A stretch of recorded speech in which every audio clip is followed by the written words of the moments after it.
Hello again.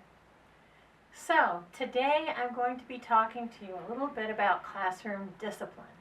And I explained how I only have one classroom rule, but of course that doesn't mean everybody follows it all the time. We all have moments where students are not cooperative and for all sorts of reasons. Hopefully we can minimize them by keeping them busy and keeping them engaged, but it's going to happen. So what are some of the ways that we can confront that? Well, of course it depends on your school and what's allowed there.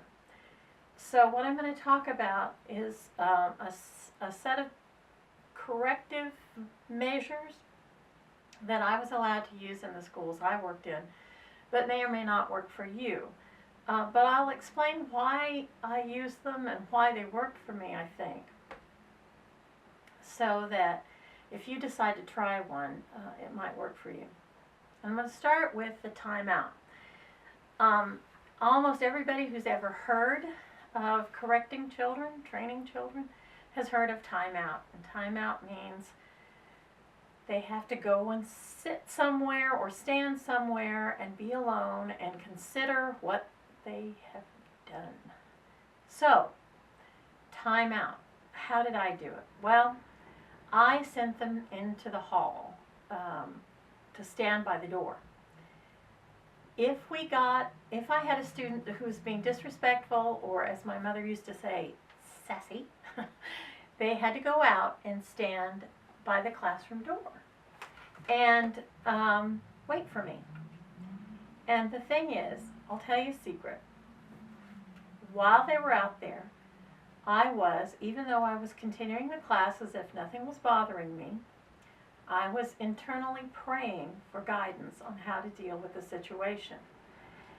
There was almost never a time when I spoke to a student who was misbehaving where I automatically knew what would work best for that child.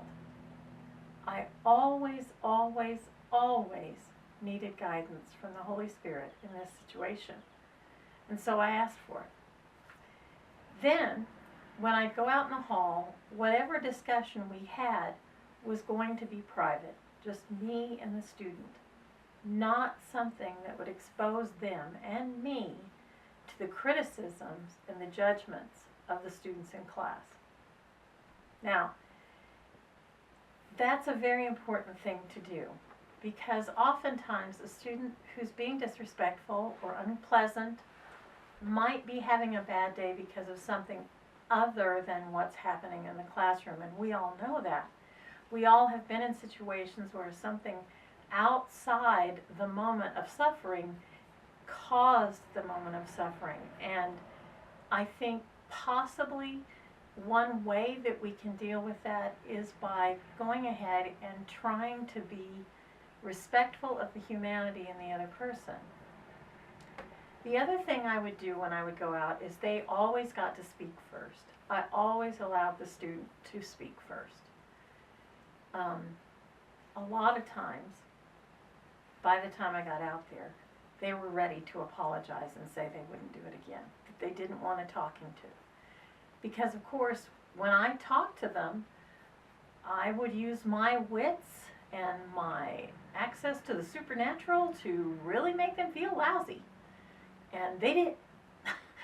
And so they didn't want to be sent out. In fact, there were students that if I started to point to the door, they'd settle right down and say, "I'm sorry, ma'am. I'm sorry. I'm not going to do it anymore. I'll stop right now." And so after a while, I really did have a pretty pleasant classroom experience, even with students that were sort of known in the school to be disciplinary problems. So that was my first suggestion to you, is if you're going to correct a student, try to find a way to do it without all the other students seeing it. Now, if that's not possible, I'd have to do some imaginative work to try to figure out how to make that possible. Because, of course, in my last school, I had an office attached to my room, and so I could send students to sit in the what'll become of me chair in my office. The what'll become of me chair, that's what Jenny Courier named the chair in my office where the students would sit and try to explain their behavior. But for a long time I didn't have a separate office. My desk was the big desk in the back of the room, and the students couldn't talk to me there privately because everybody could hear. So they would stand in the hallway and I would step out there and talk with them there. Okay, writing a disciplinary referral. Different schools have different names for them, but essentially it's when you write a note to a supervisor or a principal or assistant principal and say, this student needs to be corrected. Now, I didn't write a lot of them, and I highly suggest that if you can correct a behavior without sending a student to the office, you should try to do that. I think referring them to the principal is always going to be a mixed bag, because their relationship with the principal is going to be different than yours or with the assistant principal, the deans. It doesn't matter. Their relationship with that person will be different than yours. And their feeling toward that person will be different than their feeling toward you. So sometimes a disciplinary referral will make them feel so horrible that they feel like they can't face you again. And sometimes they have such a close relationship with the person they're being sent to that they can sort of soft pedal what's going on and blame you for it. So only write that disciplinary referral when you really cannot correct the problem yourself.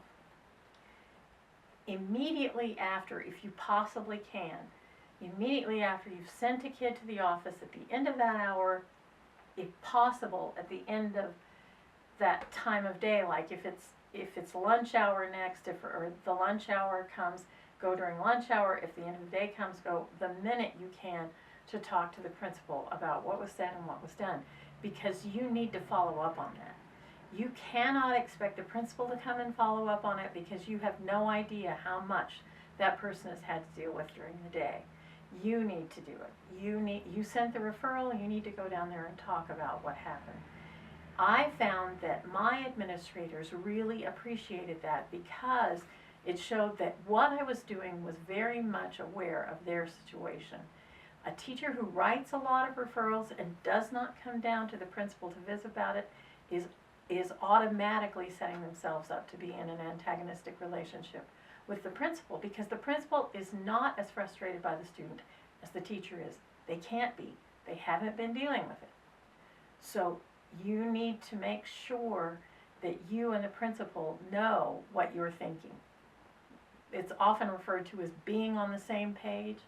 I don't really like that particular turn of phrase, but it is absolutely essential that you recognize that that principal, that administrator is on your team, and you both need to encourage that student to correct themselves so that this doesn't keep happening. Okay? The third thing I would say is consider carefully corrective inventiveness. I found that sometimes just doing something surprising can correct a behavior. Now you have to be careful with this because you never know what might happen. I had a teacher friend who, when somebody was not paying attention, he would go up to their desk and lift it about 2 inches with his fingertips and drop it. And he was a very strong person, so that was always, the proximity of the teacher and that sudden jolt of movement was intense for the students.